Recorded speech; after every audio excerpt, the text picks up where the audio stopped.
Hello friend, good morning. स्वागत है आप सभी का नित्या टेक पर। इस चैनल पर हम लोग टेक्निकल से जुड़ी जानकारियों के बारे में अध्ययन करते हैं।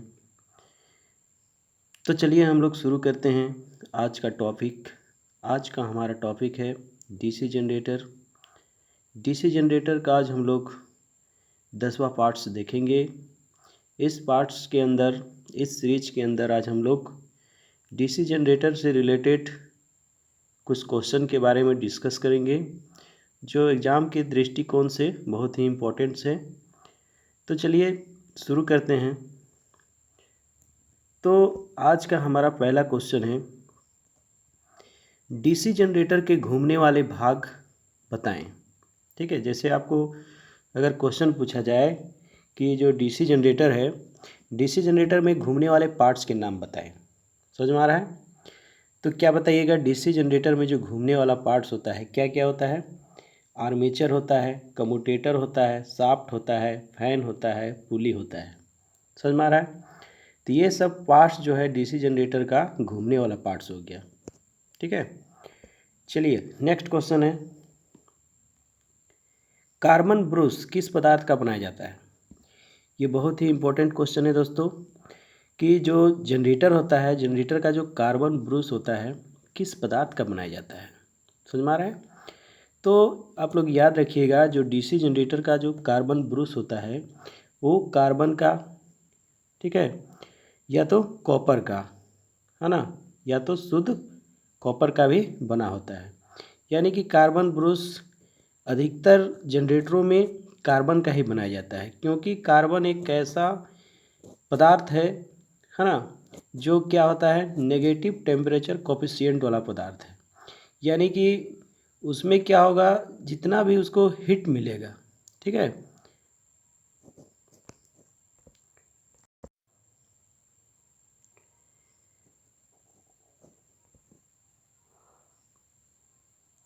यानी कि कार्बन ब्रश को जितना हम लोग हीट करते हैं, ठीक है, जितना हीट करेंगे वो उतना ही क्या होते जाता है, नॉर्मल होते जाता है, कूल होते जाता है। इसीलिए जो कार्बन ब्रश होता है उसको हम लोग कार्बन, जो कार्बन होता है उसको हम लोग कार्बन ब्रश में प्रयोग करते हैं। समझ में आ गया? नेक्स्ट क्वेश्चन है, थर्ड नंबर है, जनरेटर में अधिकतम ईएमएफ कहाँ पर पैदा होती है? ये हम लोग थ्योरी के क्लास में पहले ही चर्चा कर चुके हैं। अगर आप लोग थ्योरी का जो भी क्लास है अगर नहीं देखे हैं तो इसके पीछे का जो मेरा सीरीज जो चला है उस सीरीज में आप लोग देख लीजिए, ताकि आप लोग को सही सही समझ में आ सके, है ना। अगर आप लोग पीछे का क्लास किए होंगे तो सबको अच्छी तरह से समझ में आ रहा होगा, और बहुत ही सरल क्वेश्चन है। जैसे कि जनरेटर में अधिकतम ईएमएफ कहाँ पे पैदा होती है, तो याद रखिएगा MNP पर, ठीक है। इसको क्या बोलते हैं हम लोग, मैग्नेटिक न्यूट्रल पोल पर। अगला क्वेश्चन है, आर्मेचर किस धातु का बनाया जाता है ना। आर्मेचर जो होता है किस धातु का बनाया जाता है? याद रखिएगा, सिलिकॉन स्टील की पतले पतले पत्तियों के द्वारा बनाया जाता है ना। अब पतले पतले पत्ती के द्वारा क्यों बनाते हैं, तो इसका कारण हम लोग पहले भी चर्चा कर चुके हैं। क्योंकि कोर पर जो होने वाला जो लॉस होता है, जैसे कि hysteresis loss, eddy current loss, वे सारे लॉसों से, लॉस जो होता है उससे बचने के लिए हम लोग क्या करते हैं, सिलिकॉन स्टील के पतले पतले पत्तियों का प्रयोग करते हैं। और पतले पतले पत्ती का प्रयोग करने से ये भी फ़ायदा होता है कि उसमें जो मैग्नेटिक लाइंस ऑफ फोर्स बनता है उसको जाने के लिए एक रास्ता प्रदान करता है। समझ में आ रहा है? चलिए अगला क्वेश्चन है, 5वां नंबर, ठीक है। जनरेटर किस सिद्धांत पे काम करता है? तो याद रखिएगा दोस्तों, जनरेटर जो होता है फ्राइडे के इलेक्ट्रोमैग्नेटिक इंडक्शन के सिद्धांत पर काम करता है। चलिए अगला क्वेश्चन है, अधिक वोल्टेज लेने के लिए आर्मेचर में कौन सी वाइंडिंग की जाती है? तो याद रखिएगा, अधिक वोल्टेज लेने के लिए, अगर जनरेटर से हमको अधिक वोल्टेज लेना है, ठीक है, वोल्टेज अधिक आउटपुट करना है, उसके लिए वेव वाइंडिंग। अगर जनरेटर से हमको करंट अधिक लेना है तो कौन सा वाइंडिंग करेंगे? लैप वाइंडिंग, ठीक है। अधिक करंट के लिए लैप वाइंडिंग और अधिक वोल्टेज के लिए वेव वाइंडिंग। चलिए आगे देखते हैं हम लोग। आगे क्वेश्चन है हमारा, बैटरी चार्जिंग के लिए, ठीक है, 7वां नंबर है, बैटरी चार्जिंग के लिए कौन सा जनरेटर प्रयोग किया जाता है? बैटरी को जो चार्ज होता है, चार्जर होता है, उसमें कौन सा जनरेटर लगाते हैं? तो याद रखिएगा, बैटरी चार्जिंग सर्किट में शंट जनरेटर का प्रयोग किया जाता है। अगला क्वेश्चन है, सीरीज जनरेटर कहाँ पर प्रयोग होता है? तो सीरीज जनरेटर याद रखिएगा दोस्तों, सीरीज जनरेटर का प्रयोग बूस्टर के रूप में, है ना, ट्रांसमिशन लाइन के अंदर किया जाता है।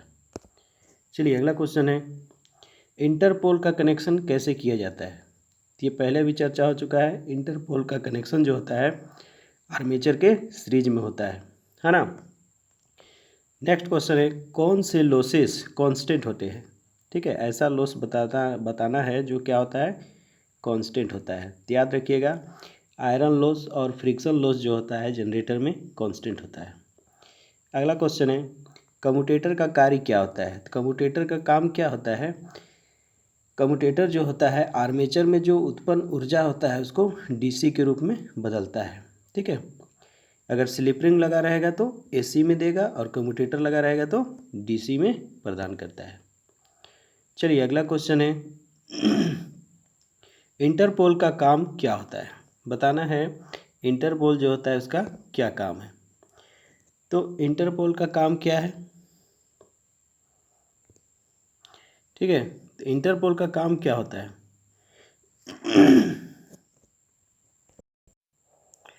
हाँ, तो दोस्तों इंटरपोल का काम क्या होता है? तो इंटरपोल का काम क्या है? जो कम्यूटेशन इफेक्ट होता है, ठीक है, कम्यूटेशन इफेक्ट को समाप्त करने के लिए हम लोग इंटरपोल का प्रयोग करते हैं। और जो कम्यूटेटर होता है उसमें जो स्पार्किंग वगैरह होता है, तो उस स्पार्किंग को समाप्त करने के लिए हम लोग इंटरपोल का प्रयोग करते हैं। तो इंटरपोल का काम क्या है? स्पार्किंग को कम करना। चलिए अगला क्वेश्चन है हमारा, जो सेल्फ एक्साइटेड जनरेटर होता है, ठीक है, सेल्फ एक्साइटेड जनरेटर वोल्टेज कैसे पैदा करती है, कैसे उत्पन्न करती है? तो याद रखिएगा, सेल्फ एक्साइटेड जनरेटर रहता है और रेसिडुअल मैग्नेट के कारण, ठीक है, रेसिडुअल मैग्नेट के कारण क्या करता है? वोल्टेज उत्पन्न करता है। अगर किसी भी जनरेटर में अगर रेसिडुअल मैग्नेट नहीं होगा तो वो वोल्टेज उत्पन्न नहीं कर सकता है। समझ में आ रहा है? नेक्स्ट क्वेश्चन है, आर्मेचर लेमिनेटेड कोर क्यों बनाए जाते हैं? ठीक है, आर्मेचर जो होता है लेमिनेटेड कोर का ही क्यों बनाते हैं? तो पहले ही बताया कि आर्मेचर जो होता है उसमें ईडी करंट लॉस और जो हिस्टेरिस लॉस होता है उसको कम करने के लिए हम उसको लेमिनेशन और पतला पतला बनाते हैं। ठीक है, तो आर्मेचर लेमिनेटेड कोर क्यों बनाया जाता है? क्योंकि उसमें ईडी करंट लॉस को हम लोग कम कर सकें। समझ में आ रहा है? चलिए अगला क्वेश्चन है 15 नंबर। ठीक है, क्या डीसी जनरेटर को मोटर के रूप में उपयोग कर सकते हैं? जी हाँ, ये जो थ्योरी क्लास था उसमें मैंने पहले बताया कि जो डीसी का जनरेटर होता है उसको हम लोग मोटर की तरह भी यूज कर सकते हैं। ठीक है, तो इसीलिए हम लोग डीसी का जो जनरेटर है उसको मोटर की तरह भी हम लोग यूज कर सकते हैं। अगला क्वेश्चन है, आर्मेचर में प्रयोग किया जाने वाला कोर का नाम बताइए। आर्मेचर में कौन सा कोर प्रयोग करते हैं हम लोग? Laminated core. अगला क्वेश्चन है, उत्तेजना के आधार पर जनरेटर के प्रकार बताइए। उत्तेजना मतलब एक्साइटेशन। ठीक है, एक्साइटेशन के आधार पर बोल रहा है कि जनरेटर कितने प्रकार के होते हैं। तो एक्साइटेशन के आधार पर जनरेटर जो होते हैं दो प्रकार के होते हैं, सेल्फ एक्साइटेड जनरेटर और सेपरेटली एक्साइटेड जनरेटर। ठीक है, चलिए अगला क्वेश्चन है, जो शंट जनरेटर होता है उसका उपयोग कहाँ पे करते हैं? तो शंट जनरेटर मैंने पहले बताया कि शंट जनरेटर जो है वैसे स्थान पर उपयोग किया जाता है जहाँ पर कांस्टेंट लोड हो, कांस्टेंट स्पीड हो।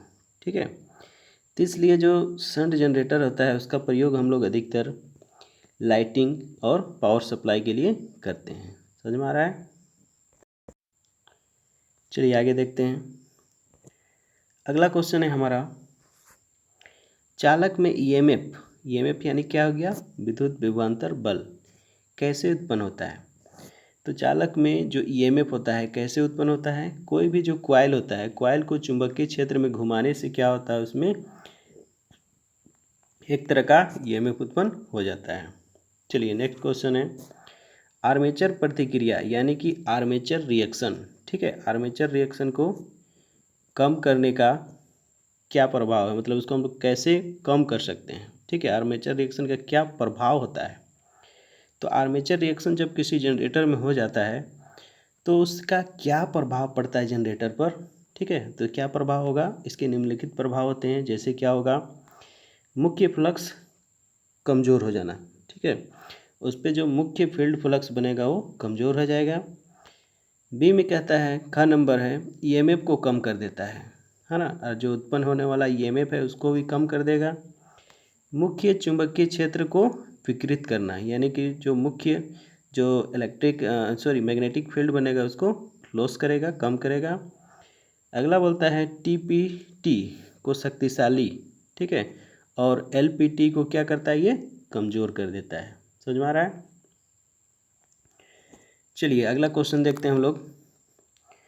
ठीक है, इसमें जो खाली स्थान है उसको भरना है।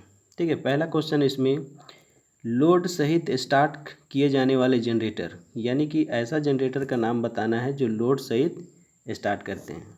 ठीक है, तो ये जो लोड सहित स्टार्ट करने वाला जनरेटर कौन सा हो जाएगा, सीरीज जनरेटर। ठीक है, तो लोड सहित स्टार्ट करने वाला कौन सा जनरेटर है, याद रखिएगा दोस्तों, सीरीज जनरेटर।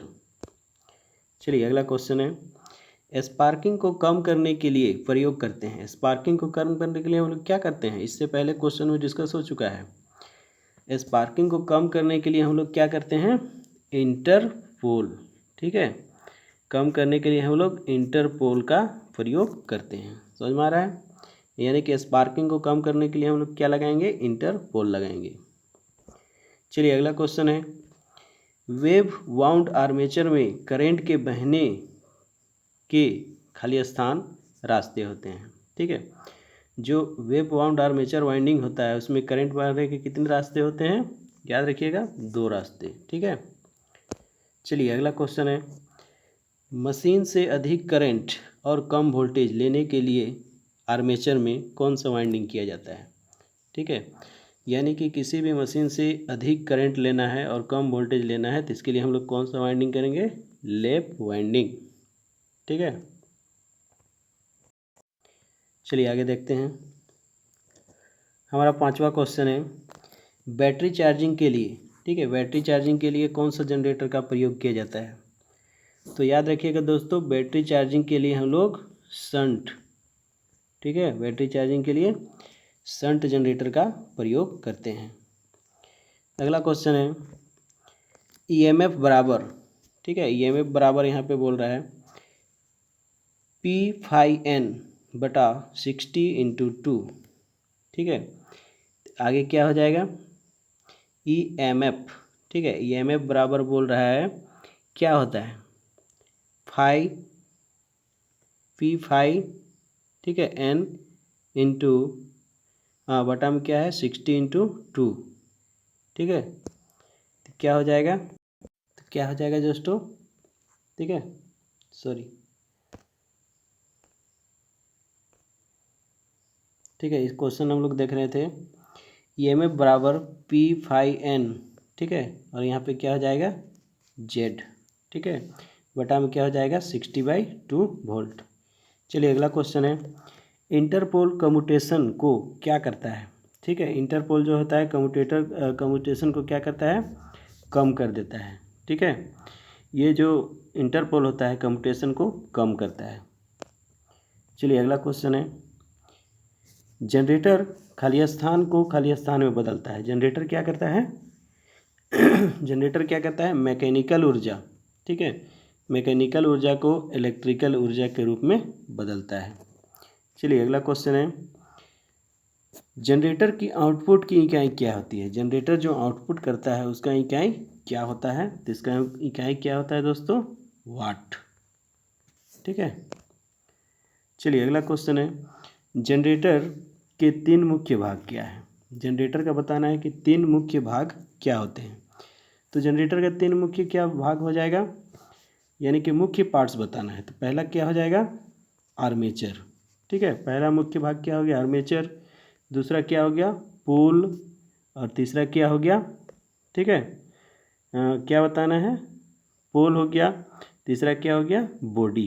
ठीक है, तो मुख्य ये क्या हो गया, 3 इसका भाग हो गया। समझ में आ रहा है?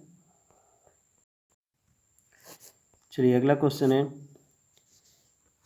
जनरेटर की आउटपुट की इकाई क्या होती है? जनरेटर जो आउटपुट करता है उसकी इकाई क्या होती है? तो जनरेटर की आउटपुट की इकाई क्या होती है? जनरेटर जो आउटपुट करता है, ठीक है, उसकी इकाई क्या होती है? वाट होती है।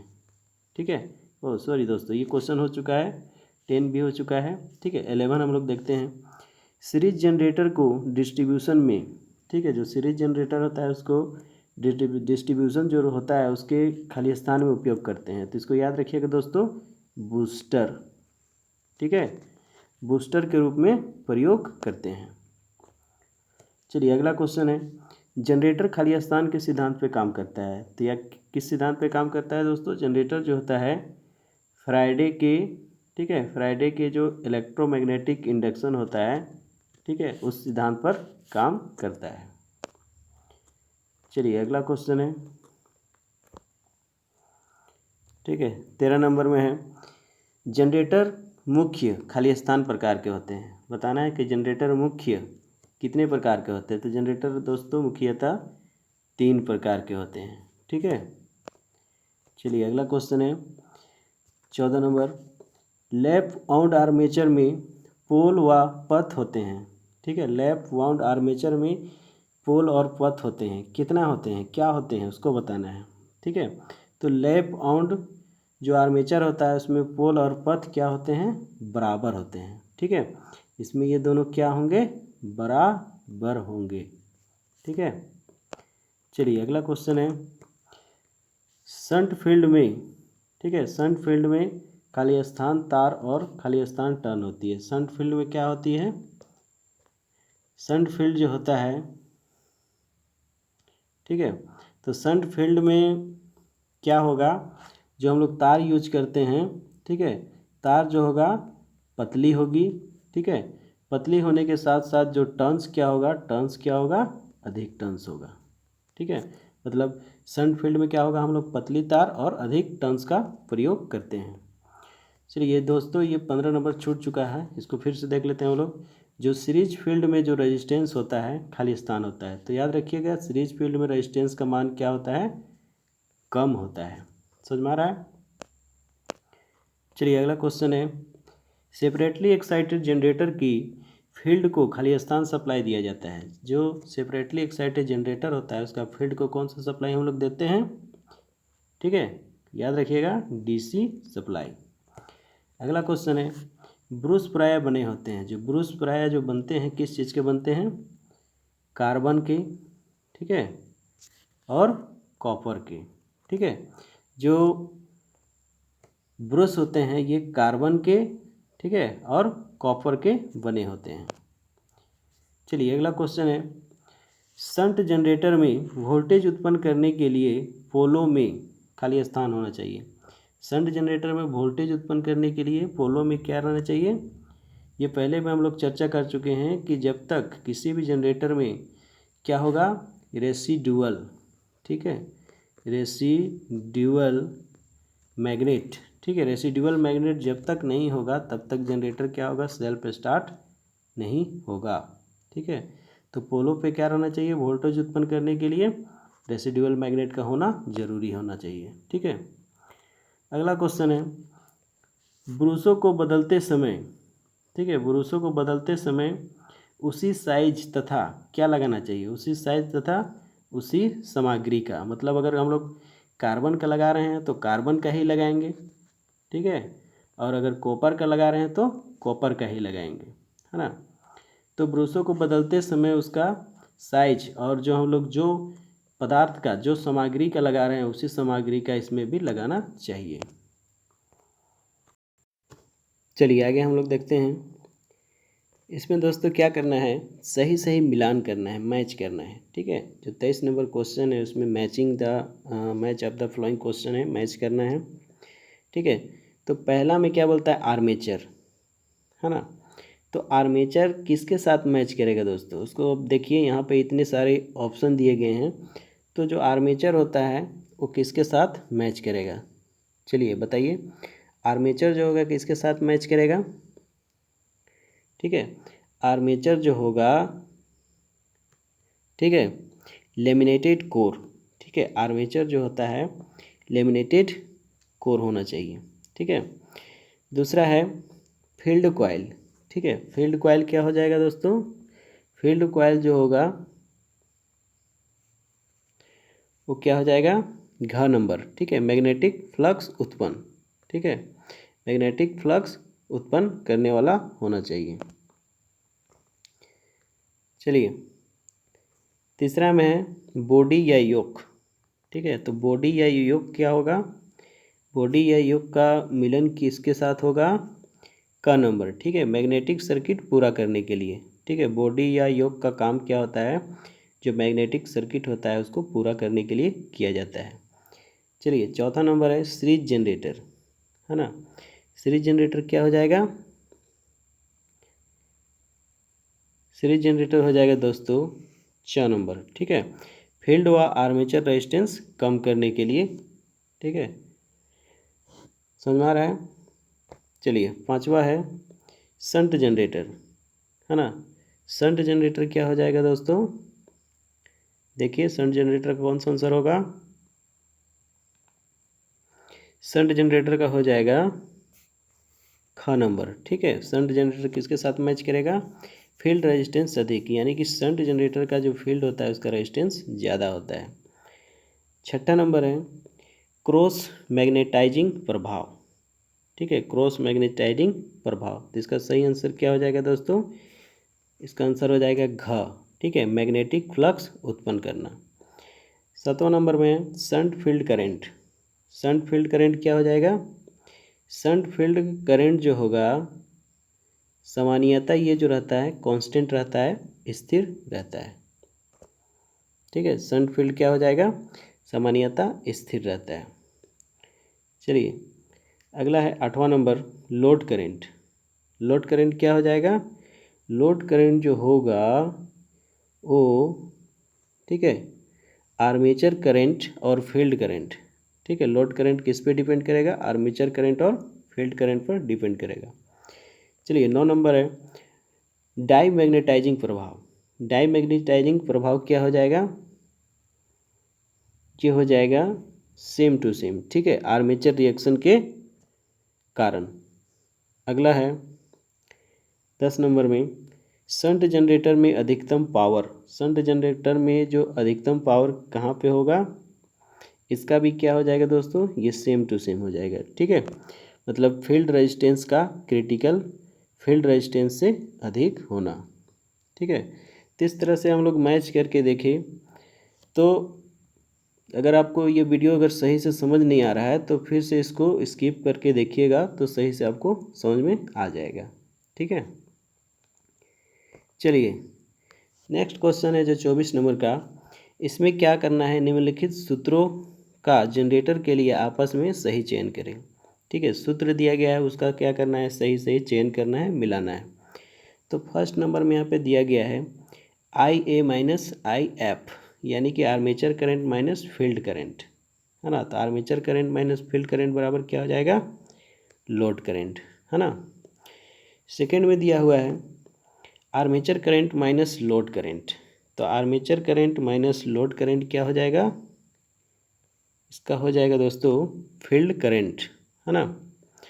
तीसरा नंबर में है armature current minus armature resistance, armature current minus armature resistance क्या हो जाएगा दोस्तों, आर्मेचर वोल्टेज ड्रॉप, ठीक है, आर्मेचर वोल्टेज ड्रॉप हो जाएगा, ठीक है। आगे देखते हैं हम लोग चौथा number load current plus field current, चौथा नंबर में load current plus field current क्या हो जाएगा, लोड करंट फील्ड करंट क्या हो जाएगा, आर्मेचर करंट के इक्वल हो जाएगा, यानी कि आर्मेचर करंट बराबर क्या हो जाएगा, load current plus field current. चलिए पांचवा नंबर देखते हैं shunt field current into shunt field resistance plus armature current into armature resistance, ठीक है, पांचवा का कौन सा हो जाएगा, ठीक है, पांचवा का क्या हो जाएगा, सेम टू सेम, ठीक है, उत्पन्न ईएमएफ, ये क्या हो गया, इसका उत्पन्न ईएमएफ हो गया। चलिए छठा नंबर में क्या है आर्मेचर रेजिस्टेंस, आर्मेचर रेजिस्टेंस का क्या मिलान होगा दोस्तों? आर्मेचर रेजिस्टेंस बराबर क्या हो जाएगा? Armature current. ठीक है, आर्मेचर रेजिस्टेंस बराबर क्या होगा? आर्मेचर करंट हो जाएगा। ठीक है, 7वां नंबर है shunt field current. Shunt field बराबर क्या हो जाएगा दोस्तों? Shunt field current. ठीक है, शंट फील्ड करंट ये यहाँ पर दर्शाया गया है, ये आर्मेचर करंट को दर्शा रहा है। अगला नंबर है आर्मेचर करंट का स्क्वायर और आर्मेचर रेजिस्टेंस। ठीक है, ये क्या हो जाएगा? ये हो जाएगा आर्मेचर कॉपर लॉस। ठीक है, ये क्या हो जाएगा? आर्मेचर कॉपर लॉस हो जाएगा। चलिए आगे देखते हैं। शंट फील्ड करंट का स्क्वायर और shunt field resistance. Shunt field current का स्क्वायर और शंट फील्ड रेजिस्टेंस क्या हो जाएगा? ये हो जाएगा दोस्तों ज नंबर। ठीक है, शंट फील्ड कॉपर लॉस। 10वां नंबर में है शंट सीरीज फील्ड करंट का स्क्वायर और सीरीज फील्ड रेजिस्टेंस बराबर क्या हो जाएगा? ये हो जाएगा ये नंबर। ठीक है, सीरीज फील्ड और कॉपर लॉस, सीरीज फील्ड और कॉपर लॉस को ये दर्शा रहा है। समझ में आ गया? चलिए दोस्तों, आगे का क्वेश्चन में चित्र दिया गया है। इस चित्र को देख के बताना है कि ये क्या चीज़ का कनेक्शन है ना। तो पहला में यहाँ पे दिया हुआ है। ठीक है, तो ये क्या चीज़ का फिगर है दोस्तों? यहाँ पे एक फील्ड लगा हुआ है, एक आर्मेचर है। ठीक है, तो ये कौन सा जनरेटर हो जाएगा? ये जो पहला जो जनरेटर होगा ये सीरीज जनरेटर हो जाएगा। ठीक है, ये पहला नंबर क्या है? पहला नंबर जो है सीरीज जनरेटर का डायग्राम बना हुआ है। ख नंबर में बोलता है कि ये किसका डायग्राम है, तो ख नंबर में क्या है दोस्तों? ये कंपाउंड। ठीक है, ये कंपाउंड जनरेटर का डायग्राम दिखाया गया है। ठीक है, ग नंबर में क्या है? तो ग नंबर में क्या चीज़ को दिखा रहा है दोस्तों? ये आर्मेचर को दिखा रहा है। चलिए, घ नंबर में क्या है? ये क्या चीज़ को दिखा रहा है? तो ये कौन सा जनरेटर है? ये कौन सा जनरेटर हो गया? ये शंट जनरेटर, यानी कि ये घ नंबर क्या हो गया? शंट जनरेटर हो गया। शंट जनरेटर का डायग्राम को दिखाया गया है। समझ में आ रहा है? चलिए आगे देखते हैं। ये कौन सा हो जाएगा दोस्तों? है ना, ये हो जाएगा लॉन्ग शंट। ठीक है, दो प्रकार का होता है, शॉर्ट शंट और लॉन्ग शंट। तो ये जो हो जाएगा ये होगा लॉन्ग शंट। ठीक है, लॉन्ग शंट कंपाउंड जनरेटर। ठीक है, ये क्या हो जाएगा? Long shunt compound generator. तो याद रखिएगा दोस्तों, ये क्या चीज़ का डायग्राम को दिखाया जा रहा है? लॉन्ग शंट कंपाउंड जनरेटर को, है ना। चलिए अगला नंबर, ये 4 नंबर है, इसमें क्या चीज़ का फिगर को दर्शाया जा रहा है? तो ये क्या चीज़ को दिखा रहा है? ठीक है, ये दिखा रहा है इंटरपोल। ठीक है, इंटरपोल का ये डायग्राम को दिखा रहा है। ठीक है दोस्तों, तो आज का हमारा जो डीसी जनरेटर का क्वेश्चन सीरीज चल रहा था, इस क्वेश्चन सीरीज का आज भाग जो है हम लोग यहीं पे समाप्त करते हैं। तो अगले भाग में हम लोग डीसी जो जनरेटर है उसका और जो क्वेश्चन है, ठीक है, ऑब्जेक्टिव टाइप का जो भी क्वेश्चन है उसके बारे में डिस्कस करेंगे। तो चलिए दोस्तों, आज के लिए यहीं पे समाप्त करते हैं आज का टॉपिक। चलिए, धन्यवाद।